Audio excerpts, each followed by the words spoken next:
We want to thank those who have and continue to help with relief efforts. Together, we will build back better.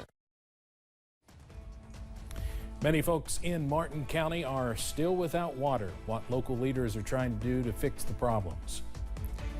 And members of the General Assembly are converging on Frankfort ahead of the upcoming legislative session. We'll tell you what's expected to be discussed. And showers are headed back in our direction as we head through the first week of the new year. The latest details ahead as Mountain News at 6 starts right now. Dedicated to Eastern and Southern Kentucky, this is WYMT Mountain News at 6. Martin County continues a familiar battle as many areas of the county are without water following a mainline break brought on by the recent icy temperatures. WYMT's Buddy Forbes has more as crews rush to make repairs. Winter conditions led to wasted water, as line breaks throughout Martin County have left families disconnected. Having some difficulty getting water that way because we can't maintain tank levels in the county to push water out to the farther points. The Martin County Water District has been working to refill and repair, with several communities in the area looking back at more than 10 days without water and county-wide boil water advisories. Oh, we have bad water. We either got to boil it to drink it and or go pick it up like I did yesterday and today. It's just sad, you know. With utility crews working through the holidays to hook them up, many different small breaks are wreaking havoc. So the district asks for the community's cooperation and conservation as they try to put the pressure back on the pipes. Right now we're using the approach of it doesn't matter how big the leak is. If it's a leak, we have to fix it right away. So officials are working to keep some kind of water flowing, with bottled water distribution centers popping up around the county. God bless all the people that's helping out in Martin County to give the water. Pretty steady job just trying to, get you regular drinking water. Those working on the water say they understand the concerns. My goal is to ensure that all these children can get back to school. And I don't want the schools to shut down, so that's what I'm working hard for. With many homes just waiting for the water to drip back in. I'd like to see them get it taken care of, I know everybody in Martin County is tired of the water situation going on. Hoping the water woes cycle ends here. In Martin County, Buddy Forbes, WYMT Mountain News. Last night, the district shut off customer water supply overnight to help conserve. Miller says he hopes not to have to do that tonight, but wants to see the water getting back to as many people as possible by tomorrow. Officials with the Martin County Sheriff's Office are warning folks in the county about a new scam that has recently popped up. In a Facebook post, deputies say someone claiming to be from the power company calls and will ask you for payment over the phone or your service will be disconnected. They advise you to never give out sensitive information like your bank or credit card account information over the phone. Officials say the power company will not call you asking for payment. Well, several schools across the region were still without power, or without water rather, this morning, causing districts to hold off on the return of students and staff after Christmas break. Perry and Knott County schools called off school today because of this, but both of the school superintendents are hopeful that all the issues will be resolved soon. Perry County Superintendent Kent Campbell said, quote, due to the water issues throughout the county, the decision was made to postpone returning to school until Tuesday, January 3rd. A couple schools did not have water and many of our students' homes were impacted by the outages as well. We are hopeful that water will be restored to those who are still without it and grateful for the employees who have been working diligently to repair the lines throughout the holidays. Now, we do understand all the schools do, we believe, have water service, and Perry County schools will be in session starting tomorrow, January 3rd. Knott County Superintendent Brent Hoover said Knott County schools are in a similar situation. Students there are also expected to return to the classroom tomorrow, but Jones Fork is the one exception. Hoover said that school is still experiencing a water outage, but students there are expected to return Wednesday if water service is restored.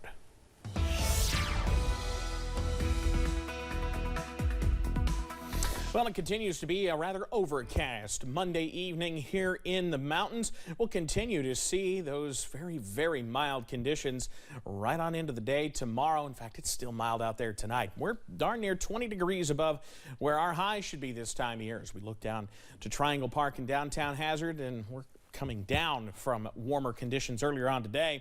Still a festive look at Triangle Park, at least at this hour. Christmas tree is still up in downtown Somerset as well. I'm one of those guys, like to see the holiday decorations stay up for at least a little past the new year. Maybe not crazy, you know what I mean. Mid-60s out there, though. They've been the warm spot over the last little bit. They've been at up to 68, low to mid-60s region-wide. And you think it was warm yesterday? That's still 5 to 10 degrees warmer than we were this time yesterday. So the mild air continues. We had a few showers on our northern sections. Those continue to work off into Ohio and West Virginia, but look at the mess to our south and west. The details on when some of this starts to move in a little bit. But for tonight, upper 50s to near 60, with those showers increasing toward daybreak. A busy forecast on the way. We'll have the breakdown in a little bit. Steve? All right, thank you, Evan. A crash late last week left one Pike County man dead. Kentucky State Police say it happened just after 10:30 Friday night on US 460 in Elkhorn City. When police got to the scene, they discovered a car driven by 20-year-old Chase Cottle of Feds Creek had left the road and hit an embankment. He was taken to a hospital where he later died. The cause of the crash is still under investigation. 3 people were hospitalized after a New Year's Eve crash in Wayne County. Police say a driver tried to make a left at the intersection of Kentucky routes 92 and 90 in Monticello when the driver pulled into the path of another car. The crash caused one of the cars to then collide with a truck sitting at the light. Officials say all 3 are expected to recover. A police chase that went through at least 2 counties in southwest Virginia ends with an arrest and a man in critical condition. On December 29th, officers with the Dickinson County Sheriff's Office were told a police chase was coming into their area. When the chase got to the Lake Road area, police were ready with a spike strip which slowed down the car.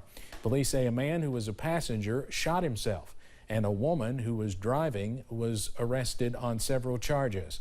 The man was flown to Pikeville Medical Center before being taken somewhere else. The names of the 2 involved have not been released. A new year means a new legislative session starting. Once again, Republicans have a major advantage in both chambers of the Kentucky House and Senate. WYMT's Phil Pendleton spoke to legislators on both sides of the political aisle about their priorities. Heading into a legislative session, Republicans and Democrats often have differing priorities and different agendas on what they want to get passed. But can they find common ground to get important issues passed over the next 30 legislative days? There is enough of a Republican majority for that party to pass and then override vetoes from the Democratic governor. But there are some issues both Republicans and Democrats agree on. I think public education, as you are aware, we've lost a lot of teachers. We need to try to address that. We have to have a serious conversation about teacher shortages. We had that really serious conversation relative to healthcare workers during the COVID years. Many lawmakers also point to sports gambling and medical marijuana of having a chance to pass this year.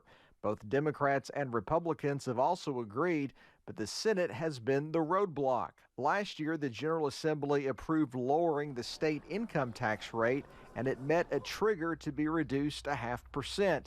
More triggers and laws could happen this year, but it's not an issue that both sides agree on. And so the more jobs that come online, the better that is for our economy, and we are able to lower that income tax rate for all workers. Very, very hesitant to encourage more tax cuts right now. We've cut taxes substantially, and on top of that, let's be honest, Kentucky is a low tax state to begin with. Lawmakers will convene tomorrow around the noon hour. They will adjourn on Friday, then they will reconvene in early February for a 30-day working session, working within the parameters of a budget they passed last year. In Frankfort, Phil Pendleton, WKYT. And tomorrow we'll also see several dozen new members of the General Assembly sworn in following the November elections.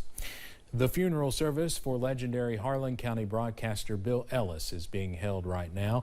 Ellis was known as the voice of the Bears, an avid sports fan. He called Harlan County basketball games on the radio with his wife Tammy for years.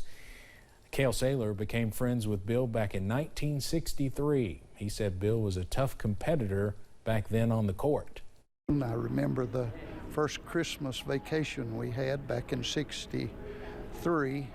He would call my house over there and tell me to get a few boys and come over, and he had the Loyal Gym, and we'd play ball down there. Ellis will be laid to rest at Rest Haven Cemetery in a private ceremony later. We'll have more from his funeral service there at the Harlan County High School gym tonight at 11. We continue to follow a developing story in Perry County, an officer-involved shooting. We don't really know any more than what we first told you about at 4, but we can tell you Trooper Matt Gayhart says state police were called to the scene on Krypton Lick Branch Road shortly after 11 o'clock this morning. Gayhart says one person is dead following that shooting. We understand multiple agencies were called to the scene. No information, additional information has released yet. We hope to have an update tonight at 11. Looking ahead to the forecast, showers are in our future as we head toward tomorrow when we could see potentially heavy rain and thunderstorms after this. Plus, students are back in class at Martha Jane Potter Elementary School for the first time since the flood. And one woman is getting a big donation for her new nonprofit.